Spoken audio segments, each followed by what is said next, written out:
बहुत पसीना आ रहा है वकील साहब। 7 साल तक हमने भी बहुत पसीना बहाया, सरकार के लिए पेड़ काटते हुए, कड़कती धूप में पत्थर तोड़ते हुए। तुम्हें कितनी रकम चाहिए रघु? बेटा। Yes sir. मेरे अमीर दोस्त दुबई से आए हैं, एक डबल स्कॉच ले आओ। Okay sir. मैंने पूछा तुम्हें कितनी रकम चाहिए? मेरे जेल जाने के बाद दुनिया कितनी अच्छी हो गई है। 7 साल सजा काटने के बाद एक मुजरिम जेल से बाहर निकल कर आता है, नए सिरे से जिंदगी शुरू करना चाहता है, और शहर का एक नामचीन वकील, कानून का रखवाला, उस मुजरिम को पैसे देकर मदद करना चाहता है। मुझे तो यकीन नहीं हो रहा है। ये मेरे सवाल का जवाब नहीं। किसी इंसान की जवानी के 7 सालों की क्या कीमत लगाओगे वकील साहब? सोचना पड़ेगा, बैठ के हिसाब किताब करना पड़ेगा।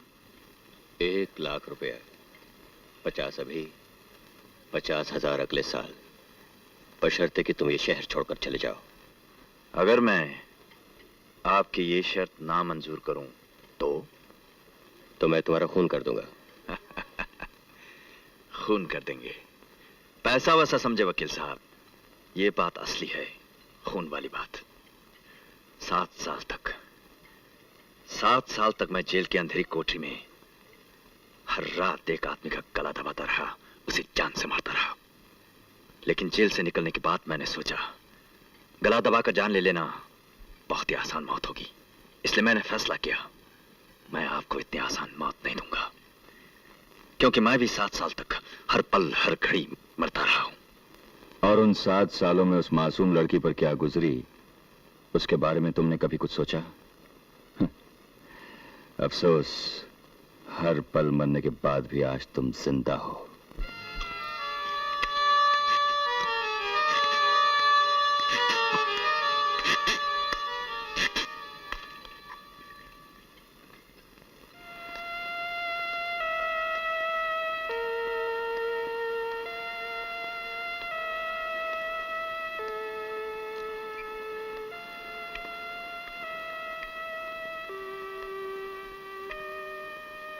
अंजू, उसे रुपया पैसा कुछ नहीं चाहिए, वो सिर्फ रक्षा के पीछे है। गौतम, वो बहुत चालाक आदमी है। वो अच्छी तरह जानता है कि रक्षा को हाथ भी लगाएगा तो पुलिस उसे फौरन गिरफ्तार कर लेगी। नहीं नहीं अंजू, वो गिरफ्तार नहीं होगा। क्या मतलब? कानून मर गया, पुलिस हो रही है क्या? अंजू देखो, अगर वो रक्षा को, मेरा मतलब है अगर वो अपने इरादे में पूरा हो भी जाए तो गिरफ्तार जरूर हो जाएगा, लेकिन वो अपना जुर्म कबूल तो नहीं करेगा। हमें उसे साबित करना पड़ेगा। तुम नहीं जानती अंजू कि अदालत में ऐसे ऐसे सवालों का जवाब देना पड़ता है जो तुम और हम बेडरूम के अंधेरे में ऐसी बातें बोलना और सुनना तक पसंद नहीं करते। वो अच्छी तरह जानता है, ना तो हम अदालत चाहेंगे और ना ही रक्षा उन सवालों का जवाब दे पाएगी। इसका मतलब है इस डर से मुक्ति पाने का कोई तरीका ही नहीं है? एक तरीका है।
मिसेस मेहरा बोल रही हैं आप? कौन बोल रहा है? वही जिसको अभी अभी आपके पति के भेजे हुए गुंडों ने जान से मार डालने की कोशिश की। खैर छोड़िए इन बातों को। आपकी आवाज सुनने की मुझे बड़ी तमन्ना थी। चेहरा और बदन जितना खूबसूरत है, उतनी ही सुरीली आवाज है आपकी। इस सुरीली आवाज को मैं एक दिन बहुत करीब से सुनने की तमन्ना रखता हूं मिसेस मेहरा। बंद करो ये बकवास। ओ वकील साहब, आपके मेंढक आए थे, 3 तो भाग गए, मगर एक हॉस्पिटल में है और उसने अपनी स्टेटमेंट पुलिस को दे दी है। ये जुर्म करके आपने कानून को मेरी गोद में डाल दी है और यही मैं चाहता था। अब आप जेल में होंगे और आपकी बीवी और बच्ची उस खेल में होंगी जो मैं उनके साथ खेलूंगा। Good night and have a nice dream.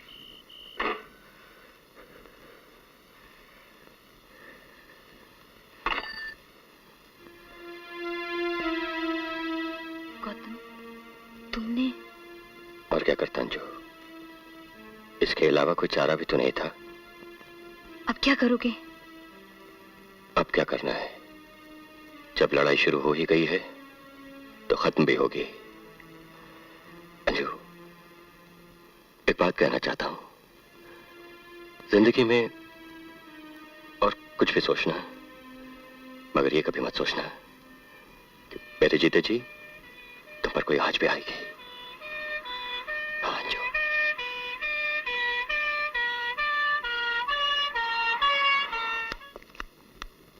साहब, कमिश्नर साहब आए। ठीक है।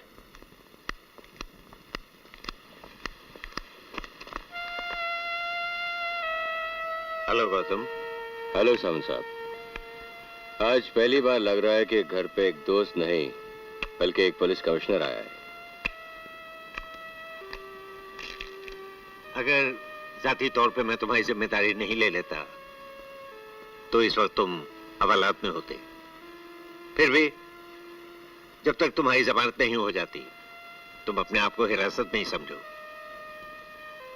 एक पुलिस कमिश्नर जो दोस्त भी है, उसे और ज्यादा क्या उम्मीद की जा सकती है। बस एक मेहरबानी और चाहता हूं। एक दोस्त से या पुलिस कमिश्नर से? दोनों से। मैं चाहता हूं कि आप रघु को किसी बहाने 1 घंटे के लिए उलझाए रखिए ताकि मैं रक्षा और अंजू को बोट हाउस लेक तक छोड़ाऊं। गौतम, यहां तो फिर भी हम उनकी रक्षा कर सकते हैं, वो तो बिल्कुल सुनसान जगह है। रघु उन्हें वहां भी ढूंढ सकता है। ढूंढ तो सकता है, लेकिन जब मैं चाहूंगा तब। तुम्हारे इरादे खतरनाक लगते हैं। ऐसा लगता है कानून से तुम्हारा विश्वास उठ गया है। कानून और कानून के रखवालों से मेरा विश्वास उठ चुका है, और अगर मुझे किसी पर विश्वास है तो सिर्फ अपने आप पर। एक वकील के मुंह से ऐसे लफ्ज अच्छे नहीं लगते। पुलिस वाले जब एक मुजरिम को गिरफ्तार करते हैं तो तुम जैसे वकील कानून की नरमी का फायदा उठाकर उसे बचा लेते हैं, इसलिए कि तुम लोगों की नजरों में वो मुजरिम सिर्फ एक क्लाइंट होता है। क्लाइंट। कानून में अगर इस किस्म के उलझाव ना होते तो रघु जैसा बदमाश ना होता, और अगर होता तो हम उसे